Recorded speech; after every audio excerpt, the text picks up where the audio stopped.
Important একটা কথা জানাবো আপনাদের সবাইকে যারা এই মুহূর্তে এই ভিডিওটা দেখছেন, বিশেষ করে বাংলাদেশ দূতাবাস মালয়েশিয়া এবং পৃথিবীর সমস্ত প্রবাসীদেরকে জানাইতে চাই, বর্তমান মালয়েশিয়াতে বাংলাদেশি প্রবাসীদের যারা জেলখানায় আছে তাদের কি দুরবস্থায় আছে সেই বিষয়টা আমার এই ভিডিওতে আপনাদেরকে জানাবো।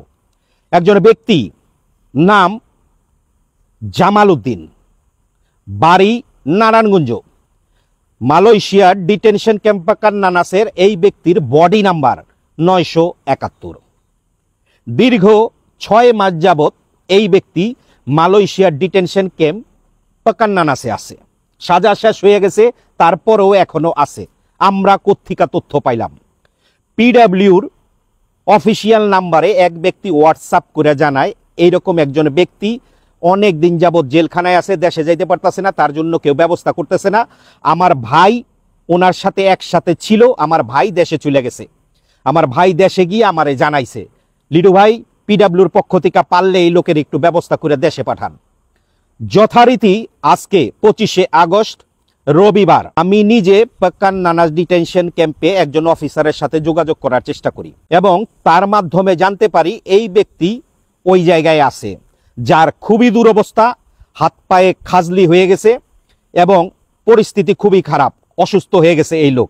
আপনারা সাধারণত জানেন ডিটেনশন ক্যাম্পে 6 মাস, 5 মাস, 4 মাস একজন ব্যক্তি থাকলে তার কি দুরবস্থায় থাকতে হয়। কথা হইতেছে এখনো এই ব্যক্তি ডিটেনশন ক্যাম্পে কেন? কারণ হইতেছে এই ব্যক্তি যখন ধরা পড়ছে ওনার সাথে কোনো পাসপোর্ট ছিল না, না ছিল ফটো স্টেট। বাংলাদেশ দূতাবাসের নিয়ম অনুযায়ী ডিটেনশন ক্যাম্পে কোনো বাংলাদেশি যদি ধরা পড়ে, মালয়েশিয়ান ডিটেনশন ক্যাম্পের নিয়ম অনুযায়ী যদি কোনো লোক ধরা পড়ে তারা ডিটেনশন ক্যাম্প থেকে বাংলাদেশ দূতাবাসে জানায়। যথারীতি গত মাসে 1 মাস আগে এই ডিটেনশন ক্যাম্প থেকে বাংলাদেশ দূতাবাসে জানানো হয়েছে এই জামাল উদ্দিনের সাজা শেষ হয়ে গেছে, তার ট্রাভেল পারমিট ইস্যু করে দেন। বাংলাদেশ দূতাবাস থেকে ডিটেনশন ক্যাম্পে জানানো হয়েছে নেক্সট রাউন্ডে আমরা দিব। আজকে 1 মাস হয়ে গেল, এখনো নেক্সট রাউন্ড আসে না। আমি এখানে জানতে চাই যে দূতাবাসের নেক্সট রাউন্ড এমন কতজনের বেলায় কতদিন পরে আসবে? আমি মানলাম দূতাবাসের কাছে টিকিট কেনার মতো কোনো টাকা নাই, কিন্তু দূতাবাস যদি মালয়েশিয়ায় যারা প্রতিষ্ঠিত আছে এই সব লোকজনের সাথে একটু মুখ খুলে হাজার হাজার টিকিট দূতাবাসে জমা হয়ে যাবে।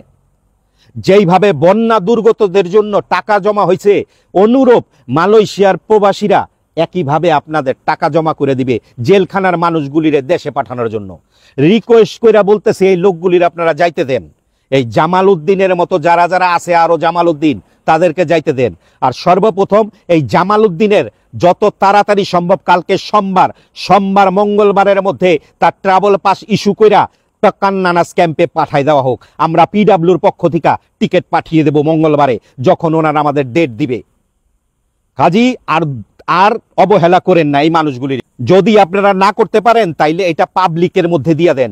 যেভাবে ইএসকেএলকে পাসপোর্টে দিয়ে দেওয়া হয়েছে, ঠিক অনুরূপ জেলখানার কাজগুলিও পাবলিককে দিয়ে দেওয়া হোক, কারণ আমরা সুষ্ঠুভাবে এই কাজগুলি চাই।